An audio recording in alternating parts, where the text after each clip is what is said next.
Hello guys, welcome back to the channel. In today's video, I'm going to show you how to stream with sound on Discord. Okay, let's get into it guys. First thing first, I'm going to start the streaming. Wait, let me start a video call and then I'm going to share my screen.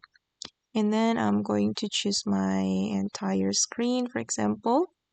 Okay, and if you want to stream with sound or with audio, you can click on this menu and make sure that you activate this option, share stream audio. Okay, you can check this checkbox and your audio will be shared. Your audio won't be muted if you activate this feature.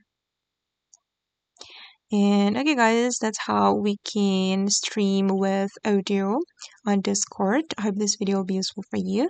Thank you so much for watching, and if you found this tutorial useful, don't forget to like, comment, share, and also subscribe to this channel. Bye!